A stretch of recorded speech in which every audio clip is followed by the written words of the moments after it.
Hello' everyone, study with Urvashi YouTube চেনেলত আপোনালোক সকলোকে স্বাগতম জনাইছোঁ। আজি আকৌ মই সমাজ বিজ্ঞানৰ ইতিহাসৰ নৱম শ্ৰেণীৰ পাঠ্যপুথিখন আৰম্ভ কৰিছোঁ। প্ৰথম আপোনালোকক ভাৰতবৰ্ষলৈ ইউৰোপীয়সকলৰ আগমন পঢ়িছিলোঁ আৰু আজি মই আৰম্ভ কৰিম ভাৰতীয় জাতীয়তাবাদৰ উন্মেষণ, য'ত ব্ৰাহ্ম সমাজ, আত্মীয় সভা, থিঅ'চফিকেল ছ'চাইটি এইখিনি পাম। আহকচোন আজি ভিডিঅ'টো আৰম্ভ কৰোঁ। ভাৰতীয় জাতীয়তাবাদৰ উন্মেষণ, দ্বিতীয় অধ্যায়। ইয়াত দাদাভাই নৰজীৰ অৱদান পাম, ভাৰতীয় জাতীয় কংগ্ৰেছ পাম, বাতৰি কাকতৰ ভূমিকা, পাশ্চাত্য শিক্ষা, যাতায়াত, সমাজ সংস্কাৰ আন্দোলনৰ ভূমিকা ইত্যাদিখিনি সকলোখিনি পাম। ব্যৱসায়ৰ কাৰণে ৰাজনৈতিক ক্ষমতা আহৰণ কৰাৰ প্ৰয়োজন হোৱাত ইষ্ট ইণ্ডিয়া কোম্পানীৰ বিষয়া ৰবাৰ্ট ক্লাইভে বংগৰ নবাব চিৰাজউদ্দৌলাক পলাচী যুদ্ধত পৰাস্ত কৰি ভাৰতবৰ্ষত ব্ৰিটিছ শাসনৰ পাতনি মেলিছিল। 1857 খ্ৰীষ্টাব্দৰ চিপাহী বিদ্ৰোহ আছিল এক প্ৰকাৰ ৰাজনৈতিক মুক্তিৰ আন্দোলন, কাৰণ চিপাহী বিদ্ৰোহৰ যোগেদি বিদ্ৰোহীসকলে ইংৰাজ শাসন উফৰাই দেশখনত পুনৰ মোগল শাসকক সিংহাসনত বহুৱাবলৈ বিচাৰিছিল। বিদ্ৰোহৰ উদ্দেশ্য পূৰণ হোৱা নাছিল যদিও ইয়াৰ ফলাফল আছিল ভাৰতীয় জনগণৰ কাৰণে সুদূৰ প্ৰসাৰী। এতিয়া আহিলে পাশ্চাত্য শিক্ষাৰ প্ৰভাৱ। 1854 খ্ৰীষ্টাব্দত চাৰ্লছ উড নিয়ন্ত্ৰণ সভাৰ সভাপতিৰ প্ৰচেষ্টাত ভাৰতত আধুনিক শিক্ষাৰ সূচনা হ'ল। উডে তেওঁৰ প্ৰেৰণ পত্ৰ শিক্ষা সংস্কাৰ আঁচনিত প্ৰাথমিক স্তৰৰ পৰা বিশ্ববিদ্যালয় পৰ্যায়লৈকে শিক্ষা বিস্তাৰৰ এটা সুসংগত আঁচনি নিৰ্ধাৰণ কৰি নিম্ন পৰ্যায়ত দেশীয় ভাষাৰে আৰু উচ্চ পৰ্যায়ত ইংৰাজী ভাষাৰে শিক্ষা প্ৰদানৰ নিৰ্দেশনা প্ৰদান কৰি ভাৰতত আধুনিক শিক্ষাৰ ভেটি তৈয়াৰ কৰিছিল। কলিকতাত গঢ়ি উঠা শিক্ষিত সমাজখনৰ পৰাই প্ৰথম জাতীয় চেতনাৰ বিকাশ ঘটিছিল। ঈশ্বৰ চন্দ্ৰ গুপ্তই পোনপ্ৰথমে স্বদেশ প্ৰেমৰ কবিতা ৰচি দেশবাসীৰ অন্তৰত দেশপ্ৰেম জগাই তুলিছিল। আনন্দমঠ উপন্যাসৰ ৰচয়িতা বংকিম চন্দ্ৰ চট্টোপাধ্যায়ে বন্দে মাতৰম গীতেৰে মাতৃভূমিক বচোৱাৰ আহ্বান জনাইছিল। কবি ইকবালে চাৰে জাহাঁ সে আচ্ছা, হিন্দুস্তান হামাৰা আদি গীতেৰে জাতীয়তাবাদৰ স্পৃহা জাগ্ৰত কৰিছিল। এতিয়া আহিলে যাতায়াতৰ উন্নতি। 1839 খ্ৰীষ্টাব্দত কলিকতাৰ পৰা দিল্লীলৈ গ্ৰেণ্ড ট্ৰাংক ৰোড নিৰ্মাণ কৰা হৈছিল আৰু 1853 খ্ৰীষ্টাব্দত মুম্বাই আৰু থানেৰ মাজত 21 কিলোমিটাৰ পথত ৰেল চলাচলেৰে ভাৰতবৰ্ষত প্ৰথম ৰেল যাতায়াত ব্যৱস্থাৰ সূচনা হয়। 1854 খ্ৰীষ্টাব্দত মাদ্ৰাজত ৰেলপথ নিৰ্মাণৰ কাম আৰম্ভ কৰিছিল। দুয়োখন প্ৰধান ঠাইক কেন্দ্ৰবিন্দু হিচাপে লৈ ৰেল যোগাযোগৰ সম্প্ৰসাৰণ ঘটোৱা হয়। 1883 খ্ৰীষ্টাব্দত অসমতো শদিয়াৰ পৰা ডিব্ৰুগড়লৈকে ৰেল যোগাযোগ আৰম্ভ হয়। অসমত চাহপাত উৎপন্ন আৰু ব্যৱসায় সম্প্ৰসাৰণৰ দিশটোৰ কথা চিন্তা কৰিয়ে এই ৰেল যোগাযোগৰ সূচনা হয়। 1839 খ্ৰীষ্টাব্দত কলিকতা আৰু ডায়মণ্ড হাৰ্বাৰৰ মাজত বেচৰকাৰী খণ্ডত প্ৰথম টেলিগ্ৰাফ ব্যৱস্থাৰ প্ৰৱৰ্তন হৈছিল। আৰু লৰ্ড ডেলহাউছিয়ে 1851 খ্ৰীষ্টাব্দত টেলিগ্ৰাফ ব্যৱস্থাটো চৰকাৰী নিয়ন্ত্ৰণলৈ আনি কলিকতা আৰু আগ্ৰাৰ মাজত টেলিগ্ৰাফ ব্যৱস্থাৰ সম্প্ৰসাৰণ ঘটাইছিল। আধুনিক যোগাযোগ ব্যৱস্থাই শিক্ষিত ভাৰতীয় মনৰ দিগন্ত প্ৰসাৰ কৰিছিল। ৰাজা ৰামমোহন ৰায় আৰু ব্ৰাহ্ম সমাজ। ভাৰতবাসীৰ মাজলৈ জাতীয় জাগৰণ কঢ়িয়াই অনা প্ৰথমগৰাকী ব্যক্তিৰ নাম হৈছে ৰাজা ৰামমোহন ৰায়। 1797 খ্ৰীষ্টাব্দত ইউৰোপীয় মিছনেৰীসকলে খ্ৰীষ্টান ধৰ্ম প্ৰচাৰ কৰাৰ উদ্দেশ্যে শ্ৰীৰামপুৰত প্ৰথমটো ছপাখানা স্থাপন কৰিছিল। শ্ৰীৰামপুৰ মিছন ছপাখনাই বাংলা ভাষাত প্ৰকাশ কৰা দিগদৰ্শন আৰু সমাচাৰ দৰ্পণ নামৰ বাৰ্তালোচনী দুখনে খ্ৰীষ্টান ধৰ্মক এটা মহান ধৰ্ম হিচাপে প্ৰতিপন্ন কৰি হিন্দু ধৰ্মৰ প্ৰতি কিছুমান নিন্দাসূচক মন্তব্য প্ৰচাৰ কৰিছিল। হিন্দু ধৰ্মৰ প্ৰতি কৰা নিন্দাসূচক মনোভাৱৰ বিৰুদ্ধে ৰামমোহন ৰায়ে তীব্ৰ প্ৰতিবাদ কৰিছিল। খ্ৰীষ্টান ধৰ্মৰ প্ৰচাৰক মিছনেৰীসকলক উপযুক্ত প্ৰত্যুত্তৰ দিয়াৰ উদ্দেশ্যে তেওঁ ব্ৰাহ্মণ হেবধি আৰু ব্ৰাহ্মণ মিছনেৰী সংবাদ নামৰ দুখন হাতে লিখা পুস্তিকা প্ৰকাশ কৰিছিল। হিন্দু ধৰ্মৰ নিকা ভাৱমূৰ্তি প্ৰকাশৰ উদ্দেশ্যে তেওঁ 1815 খ্ৰীষ্টাব্দত কলিকতাত আত্মীয় সভা নামৰ এটা অনুষ্ঠান স্থাপন কৰিছিল। 1828 খ্ৰীষ্টাব্দত ব্ৰাহ্ম সভা নামৰ আন এটা অনুষ্ঠান স্থাপন কৰিছিল। ব্ৰাহ্ম সভাই পিছলৈ ব্ৰাহ্ম সমাজ নামেৰে বিখ্যাত হৈ পৰে। হিন্দু ধৰ্মৰ মূল গ্ৰন্থ বেদ আৰু উপনিষদৰ ওপৰত গভীৰ বিশ্লেষণ আগবঢ়াই তেওঁ এই সিদ্ধান্তত উপনীত হৈছিল যে প্ৰাচীন হিন্দুসকলেও একেশ্বৰবাদ বিশ্বাস কৰিছিল। ইম্পৰ্টেণ্ট নহয়, এইখিনি কিন্তু ইয়াত ইম্পৰ্টেণ্ট। আত্মীয় সভা, ব্ৰাহ্ম সভা আৰু ব্ৰাহ্ম সমাজ। তেওঁ এটা বিশেষ কাম কৰিছিল। ভাৰতবৰ্ষত প্ৰচলিত সতীদাহ প্ৰথা সম্পূৰ্ণ বন্ধ কৰাৰ ক্ষেত্ৰত ৰায়ৰ বলিষ্ঠ ভূমিকা সামাজিক বুৰঞ্জীৰ এটা উল্লেখযোগ্য ঘটনা হৈ ৰ'ব। একমাত্ৰ ৰায়ৰ সহযোগ লাভ কৰিয়ে গভৰ্ণৰ জেনেৰেল লৰ্ড উইলিয়াম বেণ্টিংকে এই কুপ্ৰথা অৰ্থাৎ সতীদাহ প্ৰথা আইনী প্ৰক্ৰিয়াৰে বিলুপ্ত ঘটাবলৈ সক্ষম হৈছিল। স্ত্ৰী শিক্ষাৰ বিস্তাৰত মনোযোগ দিয়াৰ লগতে নাৰীসকলক সম্পত্তিৰ অধিকাৰৰ দিবলৈ দেহে কেহে খাটিছিল। ডেভিড হেয়াৰৰ সৈতে লগ লাগি ভাৰতত পশ্চিমীয়া শিক্ষা বিস্তাৰৰ কাৰণে 1817 খ্ৰীষ্টাব্দত কলিকতাত হিন্দু কলেজ প্ৰতিষ্ঠা কৰিছিল। এইখন কলেজেই পিছলৈ প্ৰেচিডেন্সি কলেজ 1855 খ্ৰীষ্টাব্দত প্ৰেচিডেন্সি কলেজ নামেৰে বিখ্যাত হৈ পৰে। আৰু প্ৰেচিডেন্সি কলেজে 2010 চনত প্ৰেচিডেন্সি ইউনিভাৰ্চিটিলৈ উন্নীত হয়। আৰু প্ৰেচিডেন্সি কলেজৰ কেইজনমান বিখ্যাত প্ৰাক্তন ছাত্ৰ অমৰ্ত্য সেন, সুভাষ চন্দ্ৰ বসু, সত্যেন্দ্ৰনাথ বসু, জগদীশ চন্দ্ৰ বসু আৰু প্ৰফুল্ল চন্দ্ৰ ৰায়। আৰু এটা আছে দেৰজীয়ৰ কবিতাৰ প্ৰতি আকৃষ্ট হৈ বংকিম চন্দ্ৰই বন্দে মাতৰম গীতটো ৰচনা কৰিছিল। আৰু দেৰজীয়ক প্ৰথমগৰাকী জাতীয়তাবাদী বুলি ক'ব পাৰি। হেনৰী ভিভিয়ান দেৰজীয়ক প্ৰথমগৰাকী জাতীয়তাবাদ বুলি ক'ব পাৰি। আৰু দেৰজীয়ৰ কবিতাৰ প্ৰতি আকৃষ্ট হৈ বংকিম চন্দ্ৰই বন্দে মাতৰম গীতটো ৰচনা কৰিছিল। এতিয়া আহিলে আৰ্য সমাজ। সংস্কৃত ভাষাৰ বিদগ্ধ পণ্ডিত স্বামী দয়ানন্দ সৰস্বতীয়ে 1824-83 পঞ্জাৱত আৰ্য সমাজ প্ৰতিষ্ঠা কৰিছিল। আৰ্য সমাজ প্ৰতিষ্ঠা কৰিছিল 1875 চনত স্বামী দয়ানন্দ সৰস্বতীয়ে। স্বামী দয়ানন্দৰ মতে বেদত যি ধৰ্ম আছে সেয়াই ধৰ্ম, বেদলৈ উভতি যোৱা এই বাণী তেওঁ প্ৰচাৰ কৰিছিল। আৰ্য সমাজে ধৰ্মান্তৰকৰণ ব্যৱস্থা প্ৰৱৰ্তন কৰিছিল। ইয়াক শুদ্ধি বুলি জনা যায়। প্ৰাৰ্থনা সমাজ। ব্ৰাহ্ম সমাজৰ আৰ্হিত কেশৱ চন্দ্ৰ সেনে মহাৰাষ্ট্ৰত 1867 খ্ৰীষ্টাব্দত প্ৰাৰ্থনা সমাজ প্ৰতিষ্ঠাৰে সংস্কাৰ আন্দোলনৰ সূচনা কৰিছিল।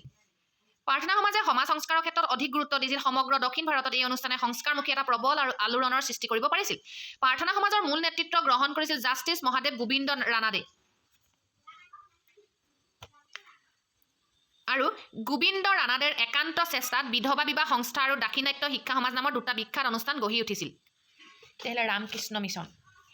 ৰামকৃষ্ণ পৰমহংসৰ মতবাদক কেন্দ্ৰ কৰি ৰামকৃষ্ণ মিছন গঢ়ি উঠিছিল। ৰামকৃষ্ণ পৰমহংস আছিল এগৰাকী সহজ সৰল ব্যক্তি। অতি সুন্দৰ উপমাৰে তেওঁ ধৰ্মৰ বিশ্লেষণ আগবঢ়াই অনুগামীসকলক মুগ্ধ কৰিব পাৰিছিল। ৰামকৃষ্ণ মিছনৰ প্ৰতিষ্ঠাপক আছিল স্বামী বিবেকানন্দ। তেওঁৰ প্ৰকৃত নাম নৰেন্দ্ৰনাথ দত্ত। সন্ন্যাসব্ৰত গ্ৰহণ কৰাৰ পাছত তেওঁ স্বামী বিবেকানন্দ নামেৰে পৰিচিত হয়। ছ'চাইটি থিঅ'চফিকেল ছ'চাইটি এটা আন্তঃৰাষ্ট্ৰীয় অনুষ্ঠান। 1875 খ্ৰীষ্টাব্দত আমেৰিকাৰ নিউয়ৰ্ক চহৰত এই অনুষ্ঠানটো প্ৰতিষ্ঠা কৰা হয়। এই অনুষ্ঠানটোৰ শাখা কাৰ্যালয় 1885 খ্ৰীষ্টাব্দত মাদ্ৰাজত মুকলি কৰা হয়। মাদ্ৰাজক কেন্দ্ৰ কৰি সমগ্ৰ ভাৰতবৰ্ষত থিঅ'চফিকেল ছ'চাইটিক জনপ্ৰিয় কৰি তোলাৰ মূলতে আছিল আয়াৰলেণ্ডৰ মহিলা মিছেছ এনি বেচাণ্টৰ বিশেষ কৰ্মদক্ষতা। থিঅ'চফিকেল ছ'চাইটিৰ সদস্য এনি বেচাণ্টে 1893 খ্ৰীষ্টাব্দত এই ছ'চাইটিৰ কামত মাদ্ৰাজত উপস্থিত হৈছিল। 1898 খ্ৰীষ্টাব্দত বাৰাণসীত এনি বেচাণ্টে প্ৰতিষ্ঠা কৰা চেণ্ট্ৰেল হিন্দু স্কুলখনেই 1916 খ্ৰীষ্টাব্দত মদন মোহন মালব্যৰ পৃষ্ঠপোষকতাত বেনাৰস, হিন্দীত কাশী হিন্দু বিশ্ববিদ্যালয়ত পৰিণত হয়। মিছেছ এনি বেচাণ্টে ভাৰতবৰ্ষক মাতৃভূমি হিচাপে আঁকোৱালি লৈছিল। তেওঁ কৰ্মস্পৃহা আৰু চিন্তাৰ বিশালতাই ভাৰতীয়ক অনুপ্ৰেৰণা যোগাইছিল। 1916 খ্ৰীষ্টাব্দত বেচাণ্টে হোম ৰুল লীগ প্ৰতিষ্ঠা কৰি ভাৰতীয়ৰ মাজত স্বশাসনৰ প্ৰয়োজনীয়তা প্ৰচাৰ কৰিছিল। বেচাণ্টে 1917 খ্ৰীষ্টাব্দত জাতীয় কংগ্ৰেছৰ অধিৱেশনত সভাপতিৰ পদ অলংকৃত কৰিছিল। নেক্সট আহিলে আলিগড় আন্দোলন। ভাৰতীয় মুছলমান সমাজক আলিগড় শিক্ষানুষ্ঠানৰ মাধ্যমেৰে আধুনিক শিক্ষাৰে শিক্ষিত কৰি তেওঁলোকৰ মাজত জাতীয়তাবাদী ভাৱ চিন্তাৰ সঞ্চাৰ কৰাটোকে আলিগড় আন্দোলন বুলি কোৱা হয়। মুছলমান সমাজক আধুনিক চিন্তা আৰু চৰ্চাৰে পুনৰুজ্জীৱিত কৰি তোলাৰ ক্ষেত্ৰত ছাৰ ছৈয়দ আহমদ খানৰ অৱদান উল্লেখযোগ্য। তেওঁ মুছলমান সম্প্ৰদায়ক পাশ্চাত্য শিক্ষাৰে শিক্ষিত কৰি তোলাৰ উদ্দেশ্যে 1864 খ্ৰীষ্টাব্দত গাজীপুৰত এখন ইংৰাজী আদৰ্শ বিশ্ববিদ্যালয় স্থাপন কৰে। 1865 খ্ৰীষ্টাব্দত বিজ্ঞান সমিতি নামৰ এটা সামাজিক অনুষ্ঠান প্ৰতিষ্ঠা কৰি তেওঁ ইংৰাজী ভাষাৰ কেইখনমান উৎকৃষ্ট গ্ৰন্থ উৰ্দু ভাষালৈ অনুবাদ কৰে। 1875 খ্ৰীষ্টাব্দত তেওঁ আলিগড় মহম্মদান এংলো ইণ্ডিয়ান কলেজ প্ৰতিষ্ঠা কৰে। দিয়া আহিলে বাতৰি কাকতৰ ভূমিকা। ইংৰাজী ভাষাৰ মাধ্যমত প্ৰকাশিত বাতৰি কাকতৰ যোগেদি ভাৰতবৰ্ষত সংবাদপত্ৰৰ ইতিহাসৰ পাতনি মেলা হৈছিল। ভাৰতীয় সংবাদপত্ৰৰ ইতিহাসত জেম আগষ্টা চিকিৰ দ্বাৰা প্ৰথমখন ইংৰাজী ভাষাত সংবাদপত্ৰ বেংগল গেজেট 1780 খ্ৰীষ্টাব্দত প্ৰকাশ হোৱাৰ পৰা 3টা দশক জুৰি ইংৰাজসকলৰ দ্বাৰা প্ৰকাশিত ইংৰাজী ভাষাৰ সংবাদপত্ৰৰ প্ৰাধান্য মন কৰিবলগীয়া। বেংগল গেজেট 1780 খ্ৰীষ্টাব্দত প্ৰকাশ পাইছিল আৰু কাৰ দ্বাৰা প্ৰকাশ পাইছিল? জেমছ আগষ্টাছ হিকিৰ দ্বাৰা। ভাৰতীয় জাতীয় কংগ্ৰেছ। গভৰ্ণৰ জেনেৰেল লৰ্ড ডাফৰিনৰ কাৰ্যকালত এলেন অক্টেভিয়ান হিউম নামৰ এজন অৱসৰপ্ৰাপ্ত অসামৰিক বিষয়াই ভাৰতীয়ৰ স্বাৰ্থত এটা জাতীয় অনুষ্ঠান গঠনৰ যোজা চলাইছিল। হিউমে কলিকতা বিশ্ববিদ্যালয়ত অধ্যয়নৰত স্নাতকসকলক সম্বন্ধি এখন মুকলি চিঠিৰে তেওঁলোকক দেশ মাতৃৰ সেৱাত জঁপিয়াই পৰিবলৈ আহ্বান জনাইছিল। প্ৰায় 50 জন ছাত্ৰৰ সঁহাৰিত কলিকতাত এখন বৈঠক অনুষ্ঠিত হৈছিল। ইণ্ডিয়ান নেশ্যনেল ইউনিয়ন নামেৰে নামাংকিত এই বৈঠকখনে দেশৰ উন্নতিৰ স্বাৰ্থত এটা সৰ্বভাৰতীয় জাতীয় অনুষ্ঠান গঢ়ি তোলাৰ পোষকতা কৰিছিল। মুম্বাইত এখন মহাসভা আয়োজন কৰাৰ প্ৰস্তাৱ লৈ এটা জাতীয় অনুষ্ঠান গঠনৰ সিদ্ধান্ত লোৱা হৈছিল। গভৰ্ণৰ জেনেৰেল ডাফৰিনে হিউমক উৎসাহ যোগাইছিল। 1885 খ্ৰীষ্টাব্দৰ 28 ডিচেম্বৰত মুম্বাইৰ গকুল দাস তেজপাল সংস্কৃত কলেজত মহাসভাখন অনুষ্ঠিত হৈছিল। ভাৰতৰ বিভিন্ন ঠাইৰ পৰা 72 জন প্ৰতিনিধিয়ে অধিৱেশনস্থলীত উপস্থিত হৈছিল। সভাপতিৰ বাবে নিৰ্বাচন কৰা হৈছিল কলিকতাৰ বেৰিষ্টাৰ উমেশ চন্দ্ৰ বন্দ্যোপাধ্যায়ক। মহাসভাই প্ৰস্তাৱিত জাতীয় অনুষ্ঠানটোৰ নাম ভাৰতীয় জাতীয় কংগ্ৰেছ বুলি স্থিৰ কৰিছিল। 1905 খ্ৰীষ্টাব্দত ঘটি যোৱা দুটা উল্লেখযোগ্য ঘটনাই জাতীয় কংগ্ৰেছৰ ভিতৰচৰাত এটা প্ৰবল চাঞ্চল্যৰ সৃষ্টি হয়। প্ৰথমটো আছিল জাপানৰ হাতত ৰুছিয়াৰ পৰাজয় আৰু আনটো বংগভংগ। এছিয়াৰ ক্ষুদ্ৰ শক্তি জাপানে শক্তিশালী ৰাষ্ট্ৰ ৰুছিয়াক পৰাস্ত কৰাৰ ঘটনাই ভাৰতৰ জাতীয়তাবাদীসকলৰ মনত সংগ্ৰামী চেতনা জাগ্ৰত কৰিছিল। আনহাতে লৰ্ড কাৰ্জনৰ বংগভংগই অৰ্থাৎ বংগদেশক দ্বিখণ্ডিত কৰাৰ সিদ্ধান্ত জাতীয়তাবাদীসকলৰ অন্তৰত তীব্ৰ ইংৰাজ বিৰোধী মনোভাৱ জাগ্ৰত কৰিছিল। দাদাভাই নৰজীৰ অৱদান। ব্ৰিটিছৰ আমোলত গঢ়ি উঠা জাতীয়তাবাদৰ উত্থানত ৰাজা ৰামমোহন ৰায়ৰ পিছতে দাদাভাই নৰজীয়ে ভাৰতীয় সমাজলৈ প্ৰভূত বৰঙণি আগবঢ়াই গৈছিল। ভাৰতীয় জাতীয় কংগ্ৰেছৰ প্ৰতিষ্ঠা কালৰে পৰা অনুষ্ঠানটোৰ লগত প্ৰত্যক্ষভাৱে জড়িত মহিয়ান ব্যক্তিসকলৰ লগত দাদাভাই নৰজী এগৰাকী বিশেষ প্ৰতিভাসম্পন্ন অভিজ্ঞ ব্যক্তি আছিল। 1886-1893 আৰু 1906 বৰ্ষত তিনিবাৰকৈ নৰজী জাতীয় কংগ্ৰেছৰ সভাপতি নিৰ্বাচিত হৈছিল। 1906 খ্ৰীষ্টাব্দৰ কলিকতা কংগ্ৰেছৰ সভাপতিৰ ভাষণত নৰজীয়ে স্বৰাজ প্ৰাপ্তিয়ে কংগ্ৰেছৰ লক্ষ্য বুলি ঘোষণা কৰিছিল। ভাৰতীয় জাতীয় কংগ্ৰেছত স্বৰাজ শব্দটোৰ প্ৰথম প্ৰয়োগ তেওঁৱে কৰিছিল। অৱশ্যে সেই সময়ত স্বৰাজ মানে স্বাধীনতাক বুজোৱা নাছিল। নৰজীৰ দৃষ্টিত স্বৰাজ মানে স্বায়ত্তশাসনৰ ৰূপ এটাহে আছিল। এইটোৱে সম্পূৰ্ণ লেচনটো, ইয়াৰ মূল কথা কেইটামান পঢ়োঁ। 1857 খ্ৰীষ্টাব্দৰ চিপাহী বিদ্ৰোহ আছিল এক প্ৰকাৰৰ ৰাজনৈতিক মুক্তিৰ আন্দোলন। ভাৰতীয় জাতীয়তাবাদৰ উন্মেষণ ইয়াৰ পৰা আৰম্ভ হৈছিল। 1839 খ্ৰীষ্টাব্দত কলিকতাৰ পৰা দিল্লীলৈ গ্ৰেণ্ড ট্ৰাংক ৰোড নিৰ্মাণ কৰি ব্ৰিটিছসকলে ভাৰতত স্থলপথৰ আমূল পৰিৱৰ্তন সাধিছিল। 1853 খ্ৰীষ্টাব্দত ভাৰতবৰ্ষত ৰেলপথৰ সূচনা কৰে ব্ৰিটিছসকলে। 1883 খ্ৰীষ্টাব্দত অসমতো শদিয়াৰ পৰা ডিব্ৰুগড়লৈ ৰেল যোগাযোগৰ আৰম্ভণি হয়। এনে যোগাযোগৰ উন্নতিয়ে ভাৰতীয়সকলৰ মনৰ দিগন্ত প্ৰকাশ কৰিছিল, যিয়ে জাতীয়তাবাদী ভাৱধাৰাৰো উন্মেষণ ঘটাইছিল। 1885 খ্ৰীষ্টাব্দত ভাৰতীয় জাতীয় কংগ্ৰেছৰ জন্মৰ লগে লগে ভাৰতৰ জাতীয়তাবাদে এক বাস্তৱ ৰূপ পৰিগ্ৰহ কৰিছিল।